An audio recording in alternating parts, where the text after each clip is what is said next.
नमस्कार, स्वागत है साहित्यिक झरोका चैनल पर।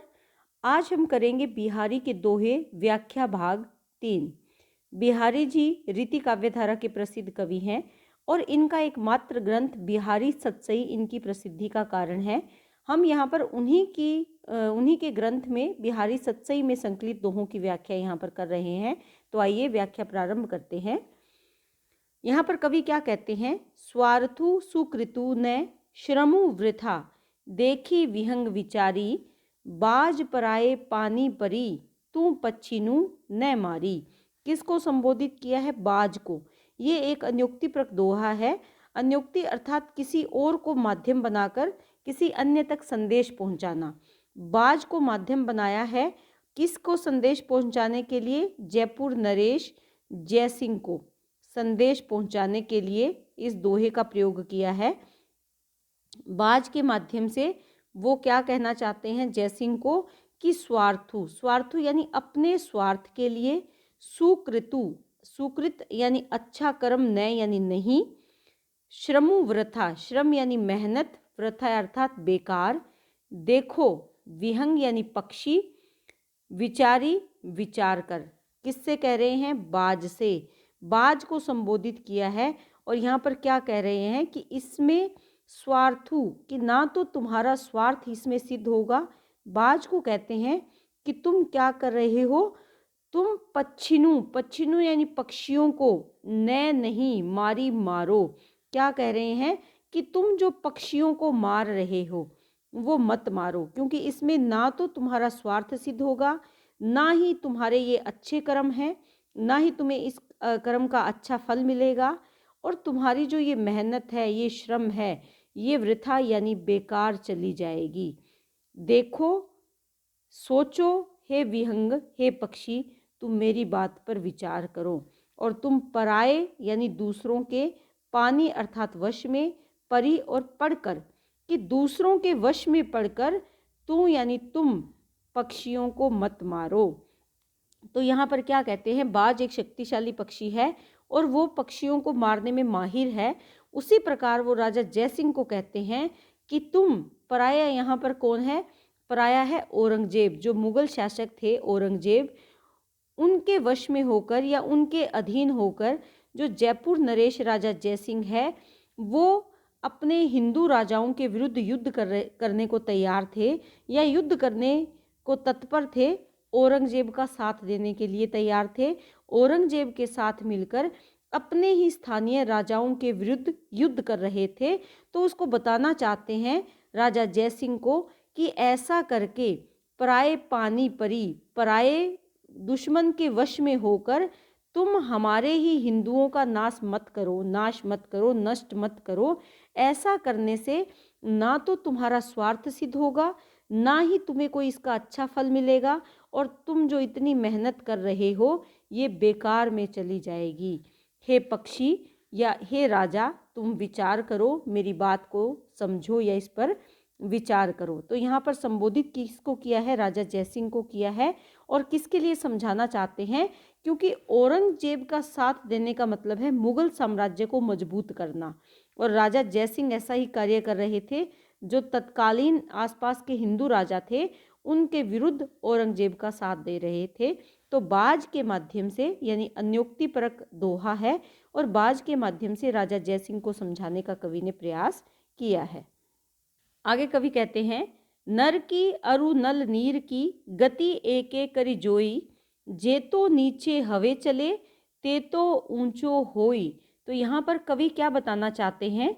यहाँ पर कवि बताना चाहते हैं कि विनम्र स्वभाव का जो व्यक्ति है वो हमेशा मान सम्मान प्राप्त करता है, और जो अकड़पन लेकर या अहंकार के वश में होकर मानव जीवन जीता है उसे मान सम्मान समाज में नहीं मिलता। तो यहाँ पर वही बताना चाहते हैं नीर के माध्यम से, नर की, नर यानी मनुष्य या मानव की, और नल नीर यानी नल का जो पानी है, गति एके करी जोई, दोनों की गति की स्थिति एक ही समान होती है। जेतो नीचे हवे चले, कि वो जितना नीचे होकर चलता है, अर्थात मानव जितना विनम्र होकर अपना जीवन जीता है उतना ही उसका मान सम्मान समाज में होता है। बिल्कुल उसी प्रकार जो नल का पानी है वो जितना नीचा होकर चलता है उतने ही तेज बहाव से वो ऊपर उठता है या उतने ही तीव्र प्रभाव से वो आगे बहता है। तेतो उतना ही ऊंचो होई ऊंचा होता है। दोनों की एक ही गति है। पानी जो नल का है वो जितना नीचे होकर बहेगा वो उतना ही तेज प्रभाव से आगे बहेगा, आगे बढ़ता है। और उसी प्रकार समाज में जो मानव है वो जितना विनम्र होकर पानी की तरह झुक कर चलेगा या विनम्र स्वभाव को अपनाएगा, उसी मानव की विनम्रता के कारण समाज में उसे ऊंचा स्थान प्राप्त होगा। तो यहाँ पर विनम्रता को मानव का सर्वोच्च गुण बताया है और जो विनम्र स्वभाव के व्यक्ति हैं उनका हमेशा संसार में यश फैलता है। इस दोहे के माध्यम से कवि बताना चाहते हैं। समय समय सुंदर सबे रूप क रूप न कोय। तो यहाँ पर क्या कहते हैं, समय समय यानी समय समय पर, समय यानी समय, समय समय पर सब सुंदर लगते हैं। किसी का रूप कुरूप न कोई नहीं होता। कुरूप यानी बदसूरत, किसी का भी रूप बुरा नहीं होता, बदसूरत नहीं होता। मन की रुचि जेती जी है तित तेती रुचि होए। मन की यानी जिसकी रुचि, मन जिसके मन की जेती जी है, जितनी रुचि होगी, तित वो तेती यानी उतनी ही रुचि उसके मन में उत्पन्न होगी।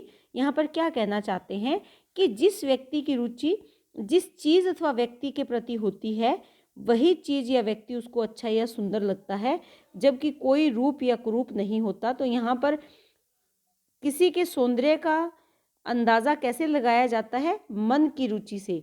जिस व्यक्ति का मन को जो चीज़ अच्छी लगती है उसे वही चीज़ व्यक्ति या वस्तु अच्छे लगते हैं जो जिसमें जितनी जिसमें रुचि होती है।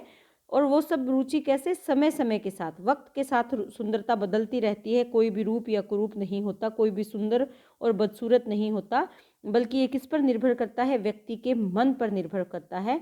मन को जो चीज़ अच्छी लगती है वो समय विशेष में उसे अच्छी लगती है। हो सकता है थोड़े समय बाद वो उसे साधारण लगे या वो उसे महत्व ना दे, वो उसे कुरूप लगे। ऐसा क्यों होता है? क्योंकि मन की रुचि इस पर प्रभाव डालती है।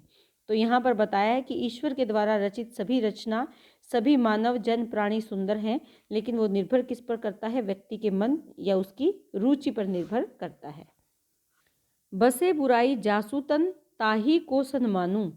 यहाँ पर कवि क्या कहते हैं, बसती है बुराई, बुरा स्वभाव, जासू जिसके तन यानी शरीर में, यानी जिसके शरीर में बुराई बसती है, जो बुरे स्वभाव का व्यक्ति है, ताही उसी को समाज में सम्मान मिलता है। भले भलो कही छोड़िए, भले व्यक्ति को तो ये जानकर कि ये तो भला है ऐसा कहकर छोड़ दिया जाता है, उसके बारे में कोई चर्चा नहीं की जाती। यानी जो भला व्यक्ति है समाज में, जो अच्छे व्यवहार का, अच्छे स्वभाव का व्यक्ति है, उसके बारे में कोई अधिक बढ़ा चढ़ाकर या ज़्यादा बातचीत नहीं की जाती। उसे तो यह कहकर छोड़ दिया जाता है कि ये तो भला इंसान है। जबकि जो बुरा इंसान होता है उसके बारे में समाज में बहुत अधिक, घर परिवार आड़ोस पड़ोस में खूब उसकी चर्चा चलती है, अर्थात खूब उसे सम्मान मिलता है। बिल्कुल वैसे ही खोटे ग्रह जपु दानू, खोटे ग्रह यानी जो कठोर ग्रह हैं, जिनका डर रहता है। ग्रह क्या है, ग्रह नक्षत्र, यानी जो बुरे ग्रह हैं उनको शांत करने के लिए मानव क्या करता है, जाप करता है, दान देता है, यानी जप तप करते हैं और दान भी देते हैं। जैसे सुना होगा आपने, राहु है, केतु है, शनि है, ये माना जाता है कि ये ग्रह बहुत ही कठोर स्वभाव के ग्रह हैं और उनको शांत करने के लिए व्यक्ति अनेक प्रयास करता है। जबकि जो ग्रह शांत प्रवृत्ति के हैं उनके बारे में कोई भी चर्चा नहीं करता, अर्थात जो इंसान अच्छे स्वभाव का है उसके बारे में कोई चर्चा नहीं करता। और जो व्यक्ति उन कठोर या बुरे जो ग्रह हैं उनके समान बुरे स्वभाव का व्यक्ति है, उससे ही समाज में सम्मान प्राप्त होता है। तो यहाँ कवि के कहने का अभिप्राय क्या है कि जो बुरी प्रवृत्ति के व्यक्ति हैं समाज भी उन्हीं की चर्चा करते हैं। सोहत ओढ़े पीतु पटु श्याम सलोने गात, मनो नील मणि शैल पर आतपू पर्यो प्रभात। यहाँ पर श्याम यानी कृष्ण के सौंदर्य का वर्णन किया है। क्या कहते हैं, सोहत सुंदर दिखाई देता है जब ओढ़ते हैं पीतु पीले रंग का वस्त्र, पटु यानी वस्त्र, तब श्याम यानी कृष्ण, सलोने गात पर, गात यानी शरीर या देह पर, कि जब कृष्ण श्याम सलोने अपने शरीर पर पीले रंग का वस्त्र धारण करते हैं तो कैसे दिखाई देते हैं? मानो नीलमणि शैल पर। नीलम की शैल यानी पहाड़ पर या पर्वत पर। आतपू आकर, पर्यो प्रभात, प्रभात यानी सुबह की किरणें, जैसे नीलम के पहाड़ पर या नीलम के पर्वत पर, नीले रंग के पर्वत पर जैसे प्रभात की सुबह की किरणें आकर गिरती हैं और उसका सौंदर्य कहीं अधिक बढ़ जाता है, वैसे ही सलोने श्याम कृष्ण के शरीर पर जब पीले वस्त्र धारण किए होते हैं तो वो बहुत ही अधिक सुंदर दिखाई देते हैं। तो यहाँ इस दोहे में कृष्ण के रूप सौंदर्य का वर्णन किया गया है, उत्प्रेक्षा अलंकार का प्रयोग है और इसी के माध्यम से कृष्ण के सौंदर्य का वर्णन किया है। यहाँ पर कवि क्या कहते हैं? तो पर वारों उर्वशी सुनी राधिका सुजान। सुजान यानी चतुर राधिका को संबोधित किया है और उसे क्या कहते हैं? तो यानी तुम पर वारों वारते न्योछावर करते हैं उर्वशी। उर्वशी जो अप्सरा है, उर्वशी वो तुम पर न्योछावर है। सुनो हे राधिका, सुनो। राधिका के मन में ये दुविधा है कि कृष्ण उन्हें छोड़कर चले गए हैं तो शायद वो किसी और से प्रेम करते हैं। इसीलिए राधिका को समझाते हुए कवि कहते हैं कि हे चतुर स्त्री राधिका, सुनो, तुम पर अनेक ऐसी उर्वशी है जो तुम पर न्योछावर की जा सकती है। वारों यानी न्योछावर की जा सकती है। तू मोहन के उर बसी। तू यानी तुम कौन? राधा। राधा किसके मन बसी है? मोहन यानी कृष्ण के। उर अर्थात हृदय। हृदय बसी हवे है। कैसे बसी है? उर बसी समान। उर यानी हृदय, बसी यानी बसी हुई, जो हृदय पर धारण करने वाली माला या आभूषण है, यानी उर्वशी नामक जो आभूषण है उसके समान हो, जिसे कृष्ण कभी अपने से अलग नहीं कर सकते। तो तुम उर्वशी आभूषण के समान हो जिसे कृष्ण कभी भी अलग नहीं करते, कभी भी अपने गले से या अपने हृदय से दूर नहीं करते। तुम भी उसी प्रकार कृष्ण के मन में बसी हुई हो। तो यहाँ पर वो क्या कहते हैं? पहली जो उर्वशी का तात्पर्य है ये अप्सरा है। वो कहते हैं कि ऐसी अनेक अप्सराएं तुम पर न्योछावर हैं। क्यों? क्योंकि राधा कृष्ण के मन में बसी हुई है, उनके हृदय में बसी हुई है। बिल्कुल वैसे ही जैसे हृदय पर धारण करने वाला आभूषण हमेशा कृष्ण के हृदय पर ही रहता है, उसी प्रकार तुम भी कृष्ण के मन में बसी हुई हो। तो यहाँ पर अलंकारों का सुंदर प्रयोग है। यमक और रूपक अलंकार का बहुत ही सुंदर प्रयोग यहाँ पर कवि ने किया है।